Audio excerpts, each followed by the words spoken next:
Two starving little girls walked into the cold Chicago night, carrying the only valuable thing their family owned, a forgotten painting.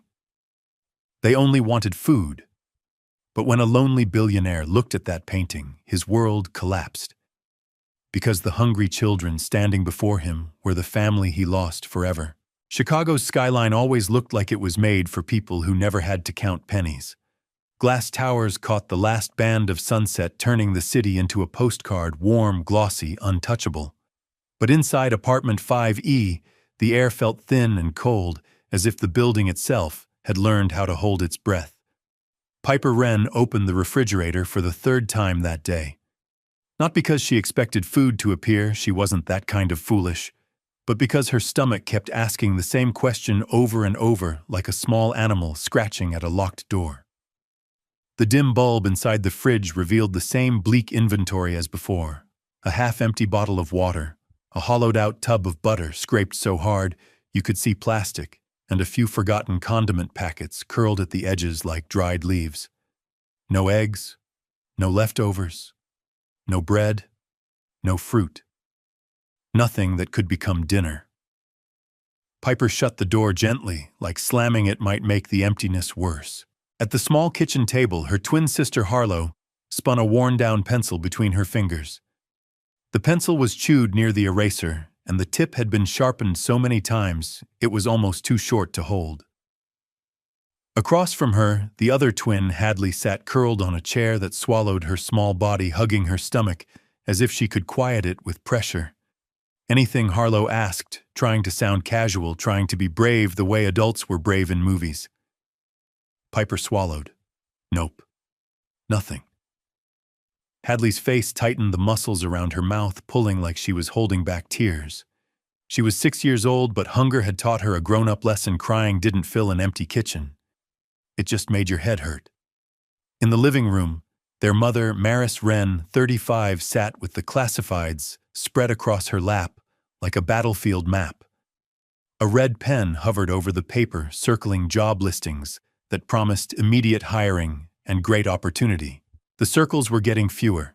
The hope was getting thinner. Maris had been unemployed for 3 months. Her savings ran out last week. Rent was late. Bills rose in a stack on the counter like silent threats. And tonight, even the food was gone. Maris rubbed her eyes, then took a slow breath and forced her shoulders to straighten. Piper watched her mother do it. Watched her build a mask out of nothing, because in this apartment, pretending was survival. Mommy, Hadley called softly, stepping into the living room with Piper behind her. Harlow followed, quiet as a shadow. Maris looked up fast, blinking like she'd been caught doing something private. Her eyes were tired in a way that didn't belong on someone's face at 35.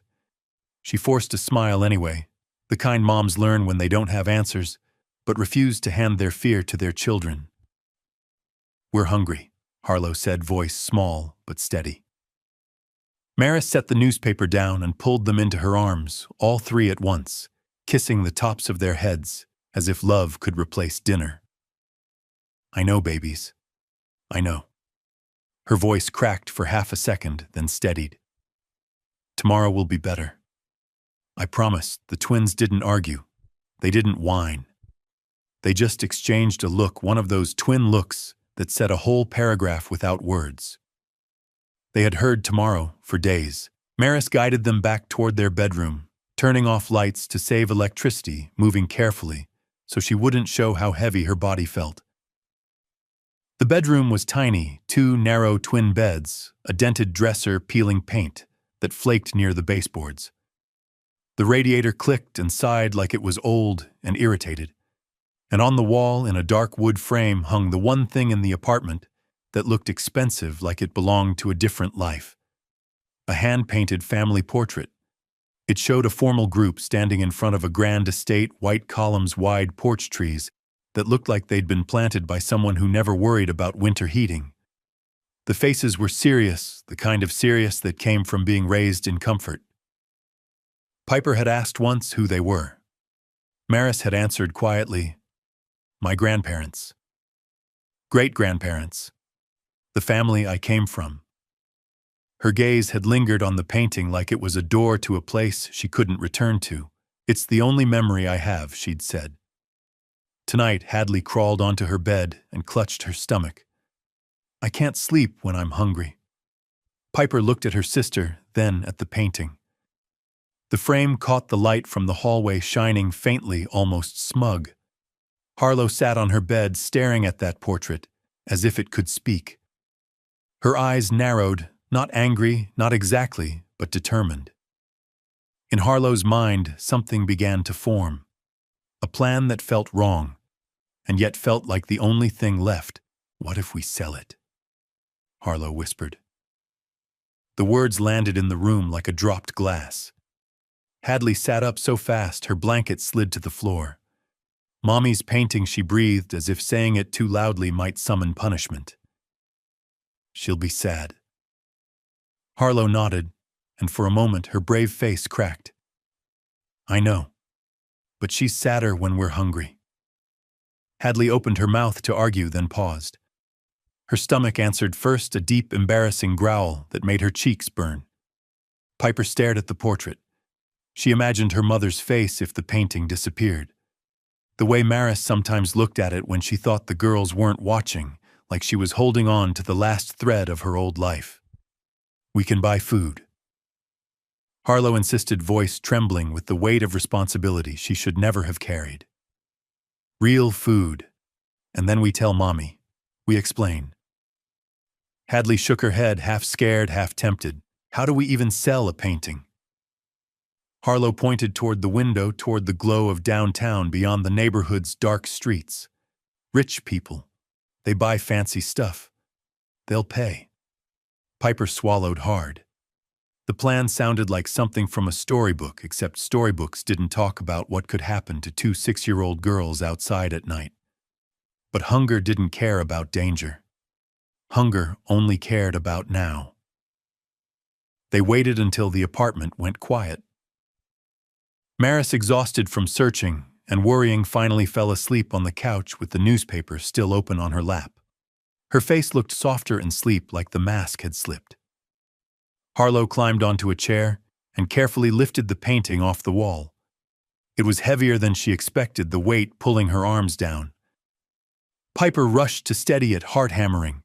Hadley grabbed old newspaper from the trash, smoothing it out like wrapping a present, and they wrapped the frame clumsily, leaving corners exposed, but it was covered enough to hide what they were doing from any glance. They dressed in silence. Shoes on, coats buttoned. Piper's hands shook so badly, she dropped the spare key once before she managed to grab it from the kitchen drawer. Then, holding hands and holding the painting between them, the twins stepped into the hallway. The door clicked shut behind them, and the sound felt like a point of no return.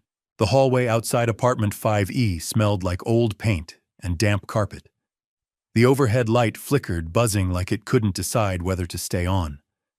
Piper's heartbeat felt too loud for the quiet building. They moved like ghosts. Hadley held the bottom edge of the wrapped frame, Harlow held the top, and Piper kept one hand locked around Hadley's fingers, as if that alone could stop the world from swallowing them. The elevator doors sat open a few inches, dead as always, like a mouth that refused to help. "Stairs," Harlow whispered. They started down. Each step creaked. Each landing seemed darker than the last. Shadows stretched along the walls, bending with the weak light, and Piper caught herself imagining someone stepping out of a doorway, an angry stranger, a thief, a monster in human shoes. Hadley's breathing became quick and shallow. "I don't like this," she murmured. "I know," Harlow said, voice tight, trying to sound older than 6. "Just keep going. 5 flights." Their little arms burned from the painting's weight. At the 3rd floor, Hadley nearly stumbled, and Piper squeezed her hand hard, steadying her. They didn't talk after that. Talking felt dangerous, like it could wake the building. Finally, the front door. Cold air hit them like a slap. Chicago at night wasn't gentle. It didn't care that they were small. It didn't care that they were hungry. Wind slid under their coats, biting their ears, their fingers, their cheeks. The street outside their building was dim and tired, worn brick, cracked sidewalks, streetlights that barely reached the ground. A car passed, tires hissing over wet pavement, and Piper flinched as if it might stop. Hadley looked up at Harlow with trembling eyes. "Where are we going again?" Downtown, Harlow said, pointing toward the distant glow. "Where rich people are." Piper swallowed. Downtown looked like a different planet, and they were walking there. They walked for almost 20 minutes, following the route Maris usually took to the bus stop, past the corner store, with the dented awning past the laundromat, with the neon sign missing 2 letters past the park, where the swings squeaked like lonely birds. Each block felt like they were leaving their mother farther behind. The closer they got to downtown, the more the city changed. Streetlights grew brighter, sidewalks smoothed out. Buildings rose taller, cleaner, gleaming like polished teeth. Storefront windows glowed with luxury sparkling jewelry, high-end shoes coats that probably cost more than their rent. It was past 8, but downtown still buzzed with life. Couples strolled hand in hand, executives talked into Bluetooth headsets, people carried shopping bags and walked fast like time was expensive and they didn't want to waste it. And in the middle of all that movement, 3 small girls with a poorly wrapped painting should have looked impossible. But they didn't. Nobody stopped. Nobody asked if they were okay. Nobody looked twice. That was the terrifying part, how easy it was for children to become invisible when adults were busy. "How do we know who wants to buy it?" Hadley whispered, voice small under the noise of the city. Harlow scanned faces, eyes darting, searching for kindness, like it was a hidden sign. Piper's stomach cramped with fear so sharp it almost felt like hunger again. "Someone who looks safe," Harlow said. Hadley's gaze lowered to her shoes. "What if nobody buys it?" Piper forced herself not to answer, with the truth that if nobody bought it, they'd still have an empty fridge and a furious mother and a night they could never undo.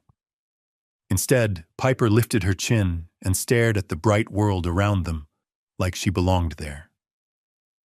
"Someone will," she said, even though her voice shook. They kept walking until Harlow's eyes landed on one man stepping out of a luxury watch boutique. Tall, dark coat, clean shoes, serious face. And something about him didn't look cruel, just lonely. Harlow grabbed Hadley's sleeve. Him. The man had a small black bag in his hand, the kind boutiques give you when you've spent more money than most people see in a month.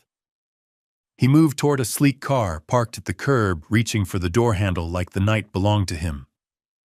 Harlow didn't give herself time to second guess.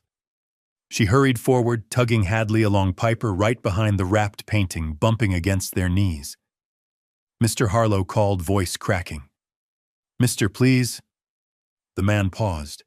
His shoulders stiffened as he turned, irritation ready on his face until he looked down. His expression shifted. 3 little girls. Brown curls, wide eyes. Too young to be out at this hour. Too small to be this brave. He frowned, scanning the sidewalk, looking for an adult, for a mother, for anyone.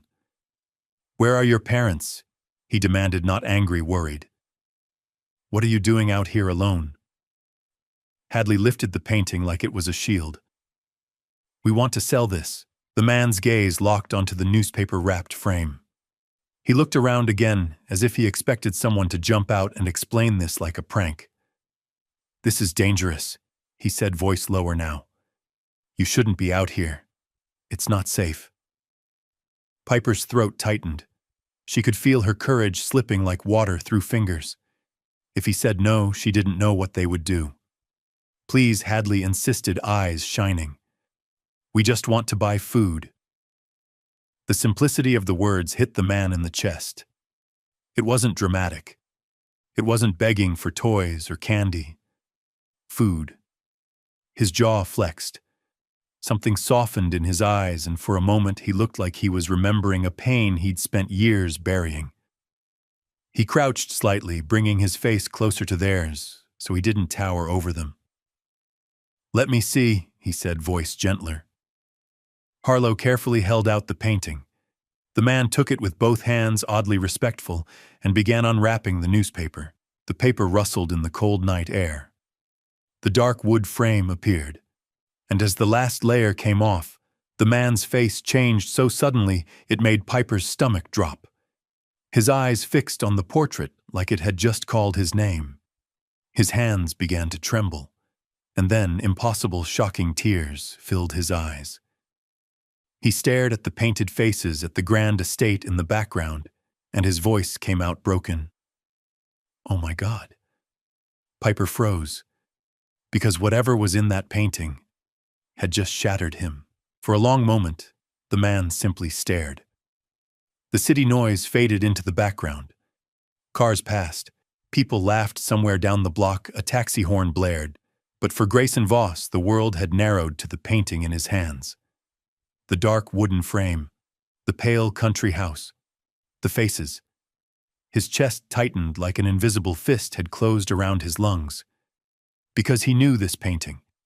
He knew the long gravel driveway behind those figures. He knew the white columns of that porch, the oak tree leaning slightly to the left, the summer evenings when fireflies floated over the lawn like tiny stars. He had spent his childhood there. His eyes drifted slowly across the painted people. His grandfather, his grandmother, his father standing tall beside them, his mother in a pale blue dress, and there near the edge of the portrait, two younger figures, a teenage boy and a girl with brown hair and a stubborn little smile. Him and his sister. His throat closed as the realization slammed into him. The painting was gone years ago, lost somewhere in the chaos of family arguments, inheritance disputes, and the night his relationship with his sister shattered beyond repair. He had forgotten it existed, until now. Until two small girls carried it through the cold streets and handed it back to him like fate itself. "Where did you get this?" he asked again, voice rough and uneven. Hadley blinked up at him, confused by the emotion in his face. "From our house." "Our mommy says it's her family," Harlow added proudly. "It's the only nice thing we have." Grayson's heart began to pound harder. "Your mom?" he whispered carefully. "What's her name?" Maris Piper said. "Maris Wren." The name hit him like lightning. His knees nearly gave out. Because 7 years ago, before anger and pride destroyed everything, her name had been Maris Voss. His little sister, and the two girls standing in front of him, were staring up at him with the same eyes she had when she was young. Grayson suddenly realized something that made his chest ache. These weren't strangers. These were his nieces. Grayson forced himself to breathe.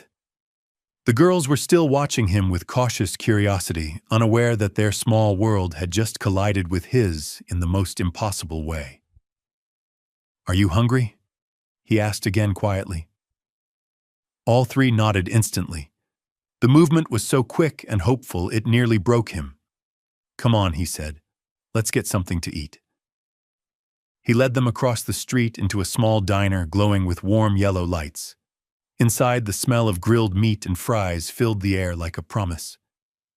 The girls slid into a booth, their eyes darting around at everything: the menus, the glass ketchup bottles, the shiny counter.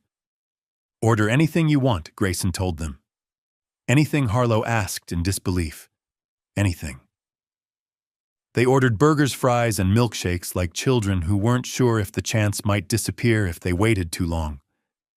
When the food arrived, they ate with quiet intensity. Not messy excitement, real hunger. Grayson watched them, his chest tightening with every bite they took. While they ate, he asked questions gently. "How long has your mom been looking for work?" "A long time," Piper said between bites of fries.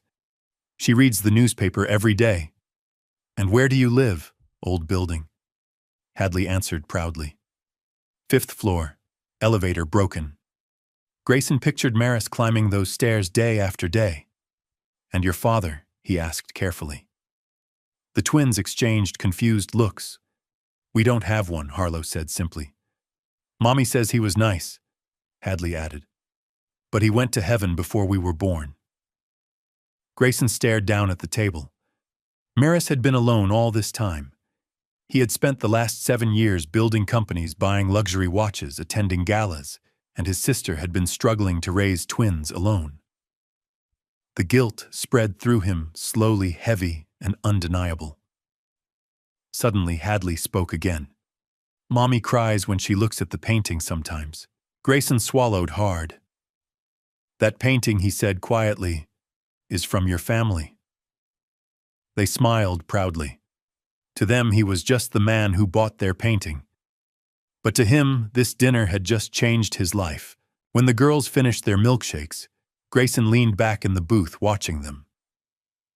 Now that the food was gone, the excitement faded a little. Reality crept back in. Harlow glanced nervously at the wrapped painting beside him. "Mommy's gonna be sad," she admitted. Grayson gently placed a hand on the frame.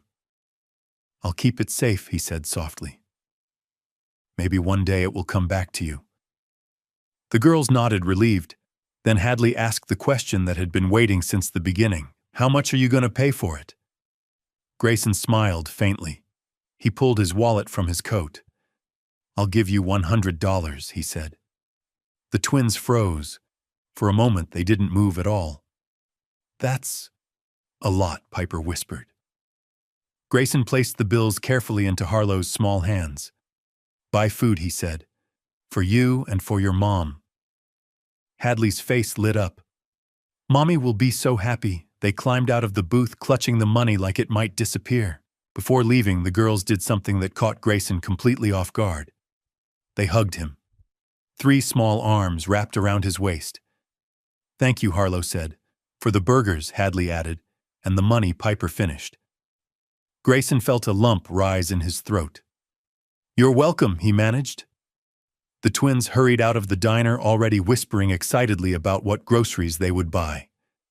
Grayson remained by the window for a long moment, watching them disappear into the night. His mind raced. He had just met his nieces, his starving nieces. After 7 years of silence, he couldn't simply walk away now, so he paid the bill, picked up the painting, and stepped outside into the cold Chicago night. Then he did the only thing he could think of. He followed them. Quietly.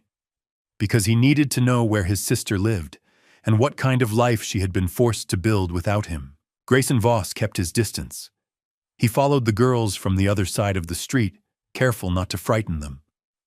The Chicago night had grown colder, and the glow of downtown faded with every block they walked.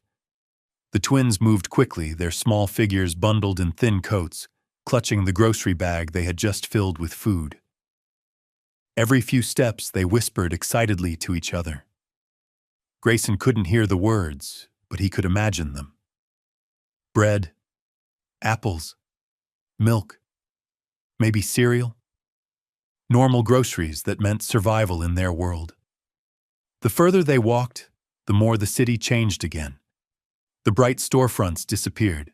The sidewalks cracked. Streetlights flickered weakly, casting long shadows between aging apartment buildings. Grayson's chest tightened. This wasn't where children should live. The girls stopped at a small neighborhood grocery store and hurried inside. Through the glass window, he watched them count the money carefully, at the counter, placing items on the belt one by one, like they were building a fragile tower of hope. The cashier bagged the groceries, and the girls walked out proudly, carrying the heavy bags. Grayson swallowed hard. $100 had probably felt like nothing when he handed it to them. But to them, it had meant a full kitchen. The twins turned down another street and approached an old brick apartment building. Paint peeled around the doorframe. A dim light buzzed overhead. They climbed the stairs and disappeared inside. Grayson stood across the street, staring up at the building. A 5th-floor window glowed faintly. Somewhere up there was his sister. 7 years of silence, 7 years of anger. And now he knew exactly where she lived. That night, Grayson drove home in silence.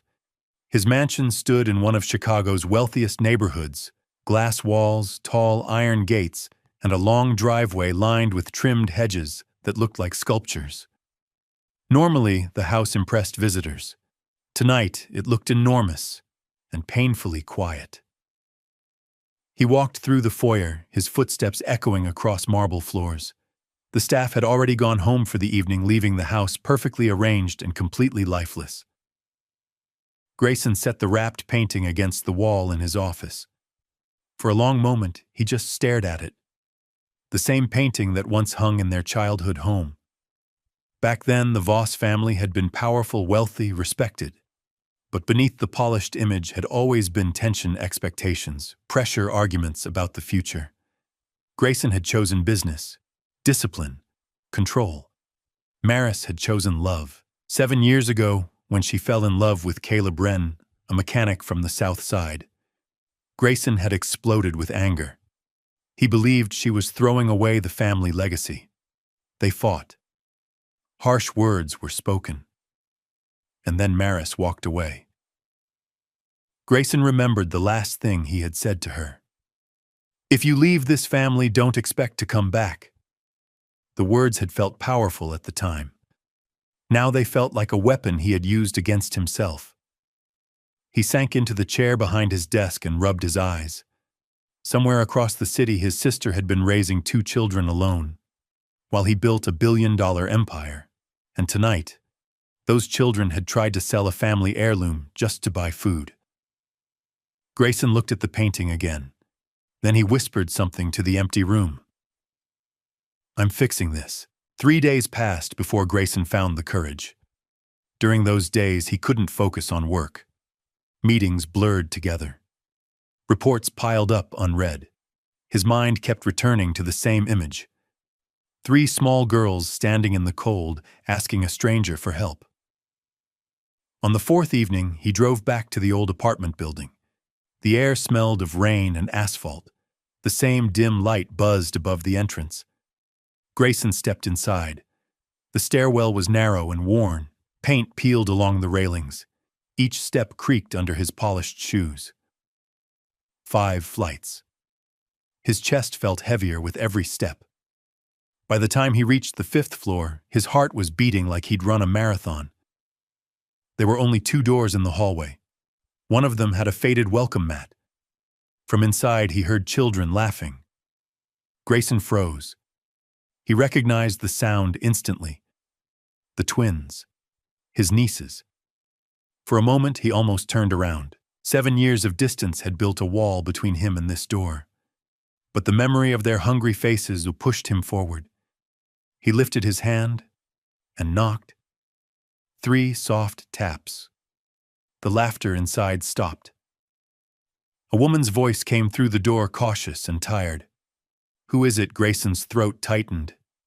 He hadn't spoken his sister's name in years. "It's Grayson," he said quietly. Silence followed, long, heavy, then the lock clicked. The door opened slowly, and for the first time in 7 years, Maris Voss stood in front of her brother again. The next afternoon, Chicago's sky hung low and gray, the kind of cloudy day that made the whole neighborhood feel quiet and heavy. Grayson Voss parked 2 blocks away from the apartment building. He told himself he was only passing through. That was a lie. For the past week, something had been pulling him back here every day, something stronger than pride, stronger than embarrassment, stronger even than the fear of facing his sister again. Family.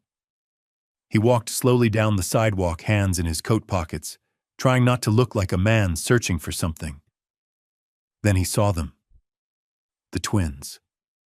Harlow and Hadley were crouched on the sidewalk outside the building, drawing hopscotch squares with a piece of blue chalk. Their laughter rose into the cool air, bright and careless. For a moment, Grayson just stood there, watching them. They looked so small against the cracked pavement, so alive. Hadley noticed him first. Her eyes widened. "Painting man." Harlow spun around, her curls bouncing. "You came back?" Grayson crouched down so he wouldn't tower over them. "Just checking in." Hadley tilted her head suspiciously. "Did you bring more food?" Grayson chuckled softly. "Not today."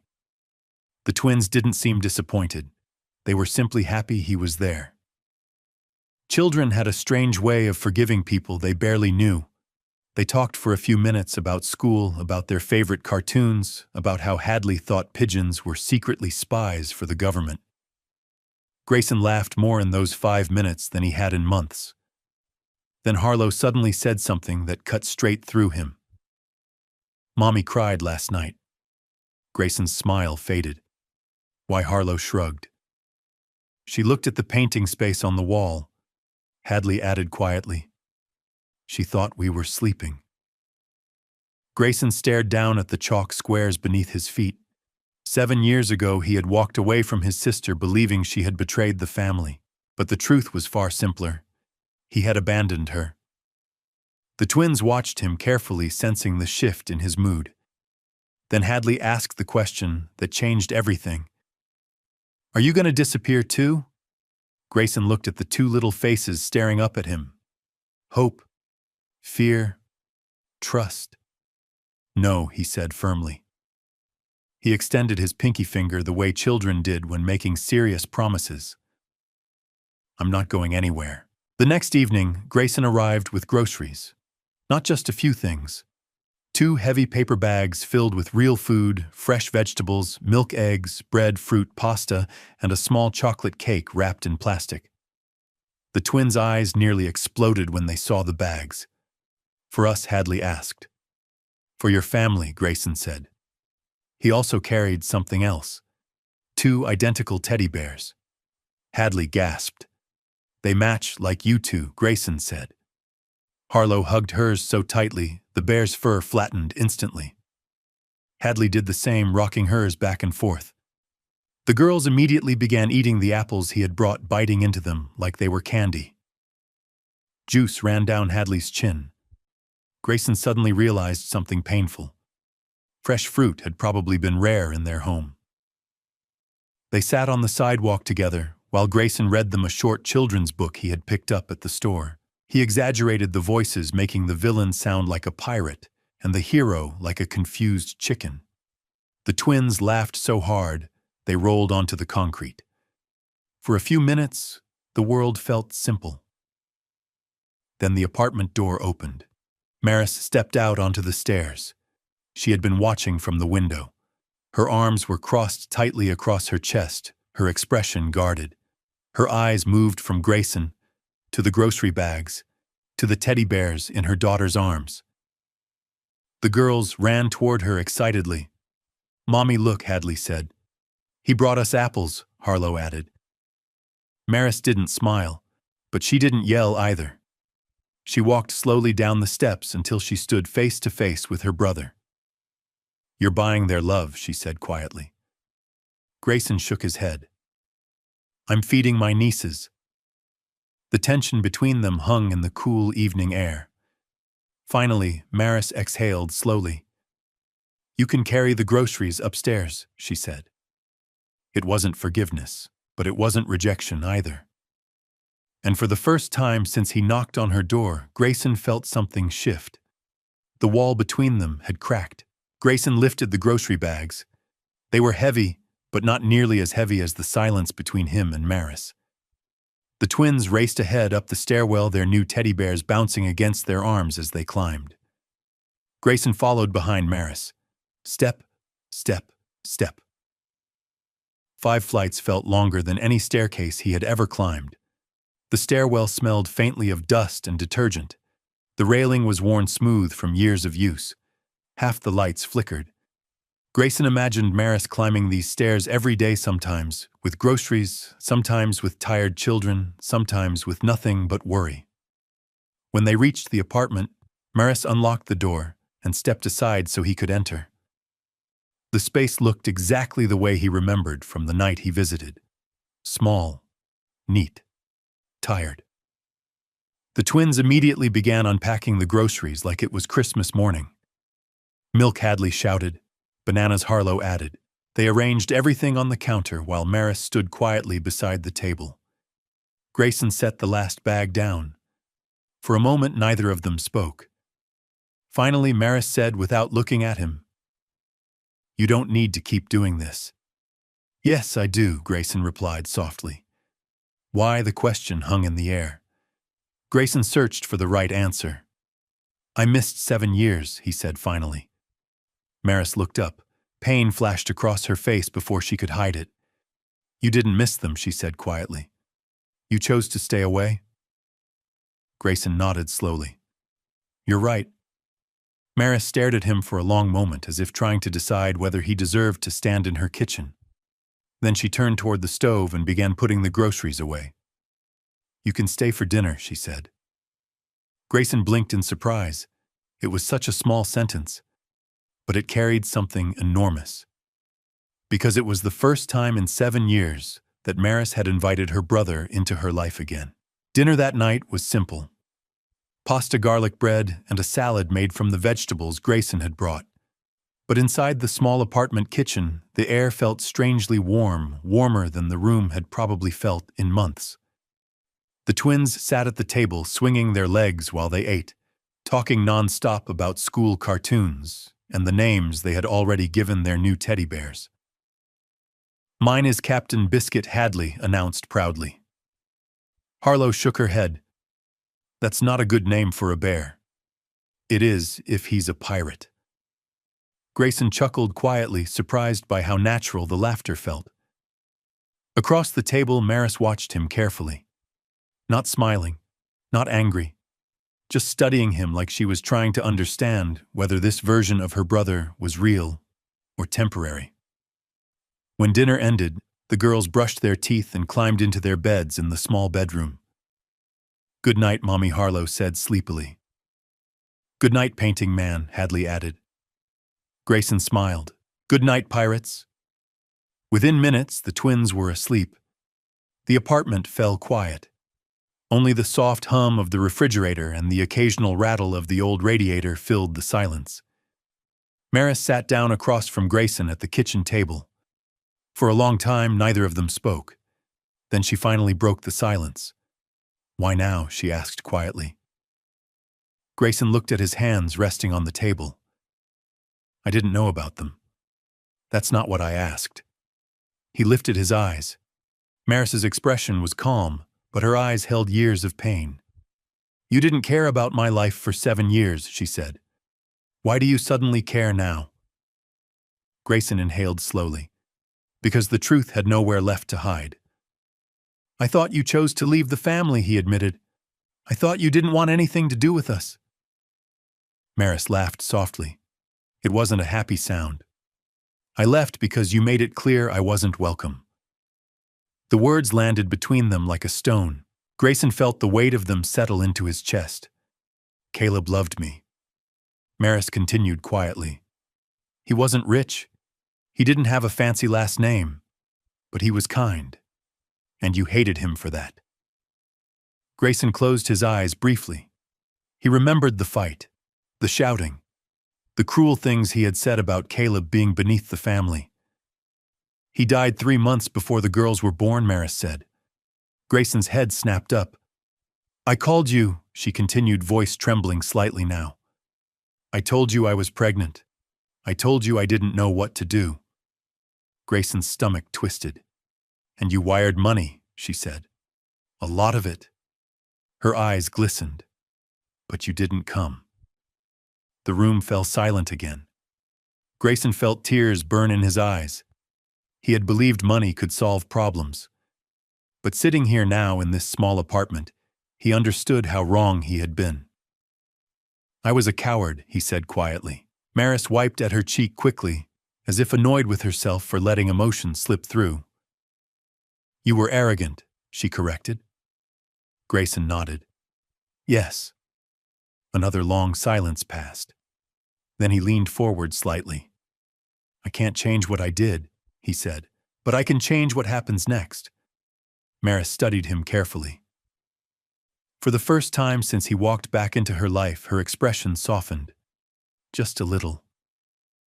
I'm not ready to forgive you, she said. Grayson nodded.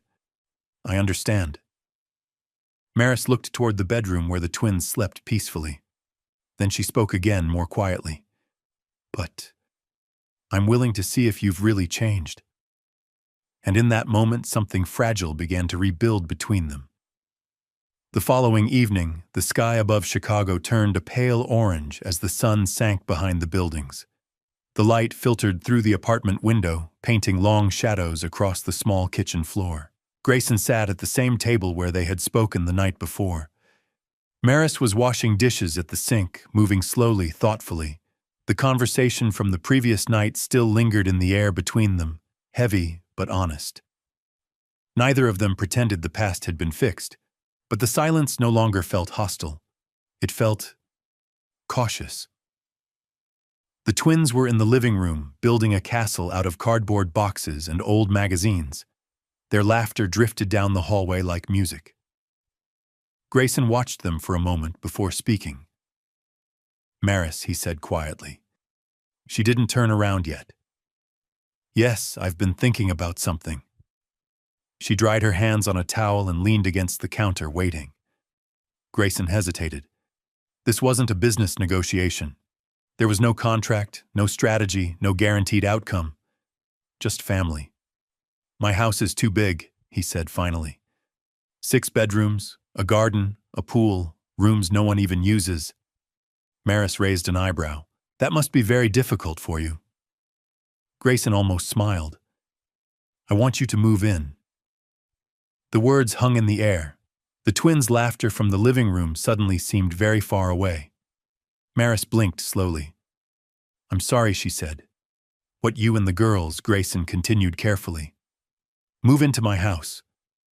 Maris stared at him as if he had just suggested they move to the moon. "That's insane." "It's practical," he replied calmly. "No," she said, shaking her head. "It's charity. It's family." Maris crossed her arms tightly. "You think a bigger house fixes everything," no, Grayson admitted. "But it fixes some things." Her eyes flashed with frustration. "You can't buy forgiveness, Grayson." "I'm not trying to buy it," he said quietly. The twins suddenly ran into the kitchen, interrupting the tension. "Mommy, look," Hadley said, holding up a crooked cardboard tower. Harlow looked between the adults. "Why do you both look serious?" Grayson glanced at Maris for permission. She hesitated, then gave a small nod. "I asked your mom if you'd like to live in my house," he said gently. The twins froze. "Your house," Hadley whispered. "The one with the big yard?" Harlow asked. Grayson nodded. "And a pool," he added. The girls looked at each other with wide, sparkling eyes. "A real pool," Hadley gasped. Maris pinched the bridge of her nose as the twins exploded with excitement. "Girls, slow down," she said. "This isn't decided." "But Mommy," Harlow pleaded. "We could swim, and we wouldn't have to climb the stairs every day," Hadley added. Maris looked at them, her heart clearly battling with her pride. Then she looked back at Grayson. "You're asking us to leave the life we built," she said quietly. Grayson shook his head. "I'm asking you to stop surviving and start living." The room fell silent again. Finally, Maris sighed and leaned back against the counter. "I'm not saying yes," she said. The twins deflated slightly. "But," she continued slowly, "I'll think about it." And for the first time since Grayson walked back into her life, the future felt like it might be opening instead of closing. The decision didn't happen overnight. For 3 days, Maris barely slept. Every time she closed her eyes, 2 different futures appeared in her mind. In one, she stayed here inside the small apartment she had fought so hard to hold together. It was familiar, safe in its own fragile way. The twins knew every corner of the building, every cracked tile in the hallway, every step of the long staircase. It was the life she had built alone. In the other future, there was Grayson's house, a mansion, a place filled with space, security, and opportunity the girls had never known, but also a place filled with memories of the family she had walked away from. Maris stood at the apartment window late one night, looking down at the quiet street below. Behind her, the twins slept peacefully in their beds. They had already made their feelings clear. "Please," Mommy Hadley had begged the night before. "Just try it." "We could swim," Harlow added, "and you wouldn't be so tired all the time." Maris closed her eyes. She had spent 6 years protecting her daughters from disappointment. But maybe protecting them didn't mean holding on to the past. Maybe it meant giving them a chance at something better. The next morning, when Grayson arrived with breakfast pastries, Maris met him at the door. "I have conditions," she said. Grayson nodded immediately. "Anything." "This is temporary," she continued. "A trial. If it doesn't feel right, we leave." "Of course. And you don't control our lives." "I wouldn't try." Maris studied his face carefully. The same brother she had once known was there, but something had softened in him. The sharp arrogance she remembered seemed worn down by time and regret. Finally, she said the words the twins had been waiting for. "We'll try it." The girls' reaction was explosive. They screamed with excitement, jumping up and down like the floor had turned into a trampoline. Grayson laughed, an honest, relieved laugh. Later that afternoon, they packed the apartment. There wasn't much to take. Clothes, a few books, some drawings the girls had made for their mother, and the twins' favorite stuffed animals. When Grayson's black SUV pulled away from the building, the girls pressed their faces against the window. The city slowly changed again as they drove. Old brick buildings faded into cleaner streets. The sidewalks widened. Trees appeared along the road. Houses grew larger and farther apart. Finally, the car turned through tall iron gates. The mansion stood at the end of a long, curved driveway, sunlight reflecting off its tall windows. The twins fell silent. "Whoa," Hadley whispered. "Is that really your house?" Harlow asked. Grayson smiled gently. "Yes." The car stopped. When the doors opened, the girls stepped out slowly onto the smooth stone driveway, staring at the enormous home like explorers discovering a new planet. Behind them, Maris stood still for a moment. This house had once represented everything she rejected. Now it represented something else, a second chance. Grayson looked at her carefully. "You don't have to decide everything today," he said softly. Maris looked at her daughters running across the wide lawn, laughing freely. Then she stepped forward.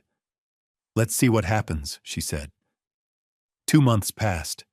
For the twins, the change felt like stepping into a dream they hadn't known was possible. Their new school had bright classrooms and a playground bigger than their entire old neighborhood park. They came home every afternoon, bursting with stories, new friends, art projects, and a music class, where Hadley had discovered she loved the piano. The mansion, once silent and echoing, slowly filled with noise. Running footsteps across the hallways, laughter in the kitchen, crayon drawings taped proudly to the refrigerator door. For the first time in years, Grayson Voss's home felt alive. But for Maris, the adjustment was slower. She appreciated the comfort, the safety, the fact that her daughters now slept in warm beds and never had to worry about an empty refrigerator again. Still, part of her felt like a visitor inside someone else's life. She woke up early each morning and tried to keep busy organizing the kitchen, helping the girls prepare for school, planting small flowers in a quiet corner of the garden. Grayson noticed she moved more slowly some days. He noticed the way she occasionally paused, gripping the edge of a counter, as if steadying herself. But Maris brushed it off every time. "I'm just tired," she would say. One bright Saturday afternoon, the twins were playing tag across the lawn, while Maris sat in a garden chair watching them. The sunlight felt warm against her face. For a moment, everything felt peaceful. Grayson walked across the yard carrying 2 glasses of lemonade. "You look like you finally relaxed," he said. Maris smiled faintly. "Maybe." She stood up from the chair, and suddenly the world tilted. The garden blurred. The sunlight spun into a white haze. Maris reached for the back of the chair, but her hand missed. Her knees buckled. Grayson dropped the lemonade and lunged forward, catching her before she hit the ground. "Maris!" he shouted. The twins froze mid-run. Their laughter disappeared instantly. Mommy Harlow called. Maris's face had gone pale, her breathing shallow. For a terrifying second, Grayson thought she had lost consciousness. Then her eyes fluttered open. "I'm fine," she whispered weakly. "No, you're not," Grayson said firmly. Luce, the housekeeper, rushed outside after hearing the commotion. Grayson lifted Maris carefully and carried her inside, laying her on the living room couch. The twins hovered nearby, frightened and silent. "Do we need an ambulance?" Hadley asked in a small voice. Grayson knelt beside Maris, his heart racing. "When was the last time you saw a doctor?" he asked. Maris looked away. "That long," he pressed. She hesitated, then admitted quietly, "A while." Grayson exhaled slowly, trying to control the fear rising inside him. "You're seeing one today," he said. Maris tried to protest, but the weakness in her voice gave her away. For years, she had pushed her body past its limits, working, worrying, surviving. Now, for the first time since she became a mother, her body had finally said enough. And Grayson realized something that terrified him. Saving his family wasn't finished yet. It had only just begun. The clinic smelled faintly of antiseptic and coffee. Maris sat quietly on the examination table, her hands folded tightly in her lap. The white paper beneath her crinkled every time she shifted slightly, a small sound that somehow made the room feel even more tense. Across from her, Grayson stood near the window with his arms crossed, trying to look calm. He wasn't. The twins sat side by side in the waiting chairs, unusually quiet. Harlow held Hadley's hand, their small fingers locked together, like they were bracing against something they didn't understand. A doctor entered the room holding a tablet. Dr. Elaine Carter, mid-50s, calm eyes, experienced voice. She smiled gently at the twins before turning to Maris. "We've reviewed your blood work," she said. Grayson felt his chest tighten immediately. Maris kept her expression steady, and Dr. Carter sat down across from them. "Your blood sugar levels are extremely high," she explained carefully. "You have type 2 diabetes." The words landed quietly but heavily. The twins looked confused. Grayson spoke first. "Is it serious?" "It can be," Dr. Carter replied. "But it's manageable with treatment, diet changes, and regular monitoring." She turned to Maris. "Based on your test results, this condition didn't appear overnight. It's likely been developing for quite some time." Maris looked down at her hands. That explained the dizziness, the constant thirst, the exhaustion that never seemed to go away. Grayson's voice was low. "Why didn't you see a doctor sooner?" Maris answered honestly. "I didn't have the money." The room went silent. Dr. Carter nodded gently. She had heard this answer before. "We're lucky it was caught now," she said. "With the right care, you can live a long, healthy life." Hadley finally spoke. "Is Mommy going to be okay?" The doctor smiled kindly. "Yes, but she needs to take care of herself." Harlow squeezed her mother's arm. "We'll help." Dr. Carter outlined the plan: medication, daily blood sugar checks, exercise, a healthier diet. Grayson listened to every word like a man studying instructions for saving a life. When the appointment ended, they walked back to the car in silence. The late afternoon sun cast long shadows across the parking lot. Maris leaned against the door for a moment. "I didn't want the girls to see me weak," she admitted quietly. Grayson shook his head. "Taking care of yourself isn't weakness." He opened the car door for her. "It's survival." Maris looked at him, surprised by the certainty in his voice. For the first time in years, she wasn't facing the future alone. And for Grayson, the diagnosis made one thing painfully clear. Being part of this family wasn't just about fixing the past. It meant protecting their future every single day. A year later, the mansion no longer felt like a museum. It felt like a home. The long hallways echoed with running footsteps instead of silence. Crayon drawings covered the refrigerator. The once perfect living room now had toys tucked under chairs and books stacked on the coffee table. And no one minded. In the backyard, Harlow and Hadley raced across the grass, their laughter floating through the warm spring air. Near the garden, Maris knelt beside a row of strawberry plants, gently brushing dirt from her hands. Her health had stabilized. The medication worked. The new routines, daily walks, careful meals, regular checkups had become part of life. Grayson stood on the patio watching them. A year ago, this house had been enormous and empty. Now it was loud, messy, and full of life. Inside the living room hung two pictures side by side. One was the restored old family portrait, the one the twins had tried to sell on a cold Chicago night. The other was a simple crayon drawing Harlow had made. 4 stick figures holding hands under a big yellow sun. Above them, she had written in crooked letters, "Our family." And for the first time in years, Grayson Voss truly understood what that meant. Did this story touch your heart? Let us know how you felt. Rate it from 1 to 10 in the comments below. If it moved you, please like, share, and subscribe to support the channel. Don't forget to tap the bell so you never miss our next heartfelt story. Click the end screen to watch more emotional journeys. See you in the next one.